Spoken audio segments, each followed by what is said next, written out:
Everyone, কেমন আছেন? আমি ভালো আছি। আজকে আপনাদের সঙ্গে শেয়ার করছি ডিমের বড়া। ডিমের বড়া তো আপনাদের আমি করা দেখিয়েছি। ডিমের বড়া দিয়ে মাছের মানে যেরকম সর্ষে বাটা দিয়ে ঝাল হয় সেরকম, মানে ওটা একটা পদ হয়ে গেল। আমি এখানে অল্পই সর্ষের তেল দেবো, মানে কম আছে। কালকে আমি যেহেতু ডাল করেছিলাম তার সঙ্গে মাছের বড়া ছিল। মাছের বড়া রেসিপি আপনাদের আগে দেখিয়েছি। মাছের বড়া কালকেও ভেজেছিলাম, তো সেই বড়া কিছুটা আছে। তো সেই বড়ার ঝাল করে আজকে আপনাদের দেখাবো। আমিও খাচ্ছি, তো ভাবলাম একটা আপনাদের সঙ্গে শেয়ার করি। এই দেখুন কটা বড়া এই যে আছে। তো আমরা তো এখন দুজন, ছেলে তো বাইরে চলে গেছে, তো এখন আমাদের খাওয়া হয়ে যাবে, একবেলা তো হয়েই যাবে।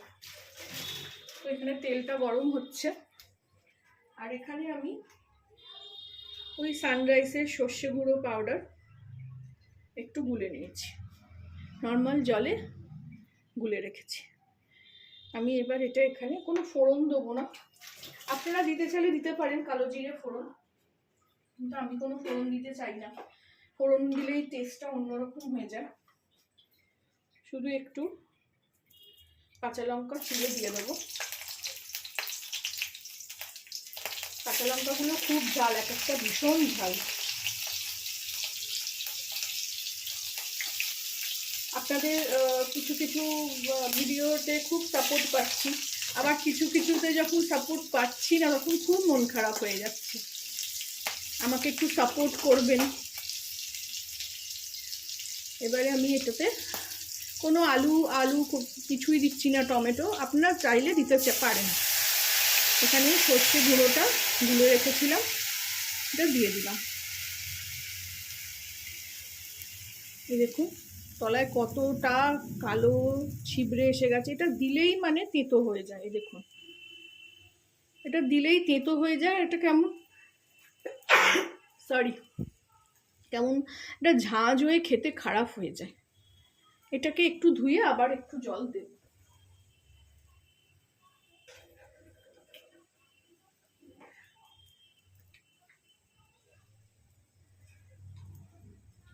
আঁচটাকে বাড়িয়ে দিই, ফুটে উঠুক, কারণ ডিমটা তো ভেজে রাখা।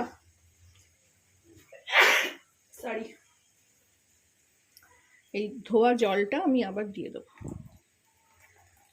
তাতে দেখুন ছিবড়েটা বেশি ভালো বোঝা যাবে। এই দেখুন কালো একেবারে। এবার এটাতে একটু আমি অল্প করে হলুদ গুঁড়ো আর একটুখানি কাশ্মীরি লঙ্কার গুঁড়ো। ঝাল জাতীয় জিনিসে আমি খুব একটা চিনি দিই না, যেটা আমি সর্ষে বাটা দিয়ে করি।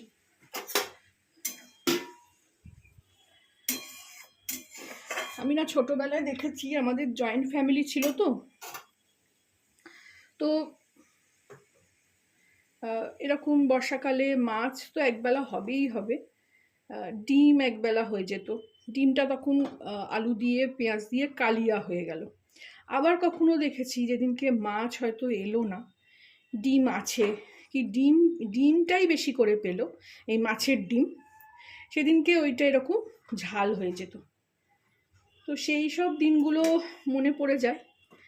ওই জন্য ডিম এবারে অনেক দিন পর আবার খাচ্ছি, মাছের ডিম, সেই জন্য ইচ্ছে করলো আজকে এরমভাবে খেতে।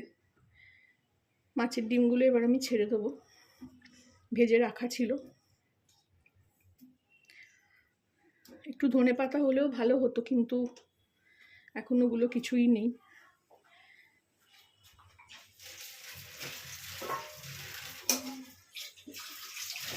আমি এবারে তো একটু ঢাকা দিয়ে দেবো, একটু নুন দিয়ে দিই আগে। খুব সুন্দর গন্ধ ছাড়ছে সর্ষেটার, কমিয়ে দিই।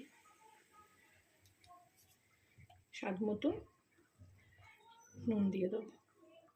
আর ভাত দিয়ে যা জম্প্রেস খেতে লাগবে, এটা অসাধারণ লাগে। আমার ছেলে ডিমের এই বড়া খেতে খুব ভালোবাসে, কিন্তু মেয়ে খুব একটা ভালোবাসে না। তবে এই ঝালটাও খুব পছন্দ করে, যদি এরমভাবে করে ও খেতে চায় খায়।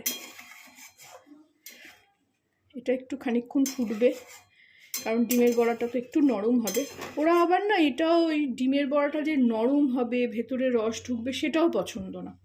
ওদের ওই ভাজা বড়া বেশ মচমচে হবে, সেটা ওদের পছন্দ। তো যাই হোক, এটা এখন আমি একটু ঢাকা দিয়ে দেবো।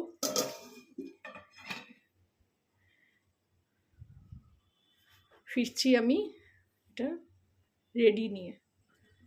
ফিরে আসলাম, দেখি ঢাকনাটা খুলি। এই দেখুন, ওপর দিয়ে তেলও ছড়িয়ে বেরিয়ে এসছে। এর থেকে ঘন করব না, গরম ভাতে ভীষণ ভাল লাগে এরকম খেতে। এটা আমি এবার একটু ঢেলে নেব। ডিমগুলো ফুলে আরও যেন রস মানে জল ঢুকে আরও ফুলে গেল।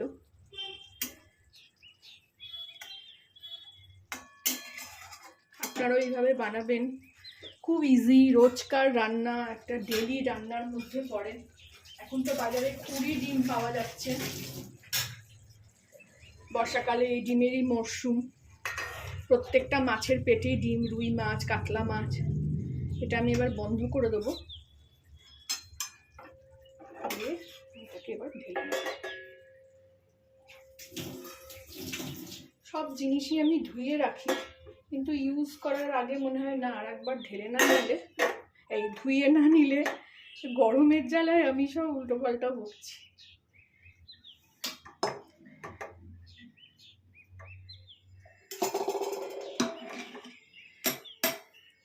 রেডি হয়ে গেল মাছের ডিমের ঝাল, সর্ষে বাটা দিয়ে ঝাল।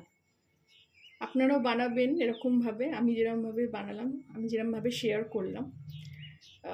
খেয়ে দেখবেন কেমন লাগে, ভীষণ ভাল লাগে। ভালো মানে একটু গরম গরম ভাতের সঙ্গে, আর কিছু চাই না তখন। ভালো লাগলে আমার চ্যানেলটাকে একটা লাইক, শেয়ার অ্যান্ড সাবস্ক্রাইব করে দেবেন। Thank you for watching.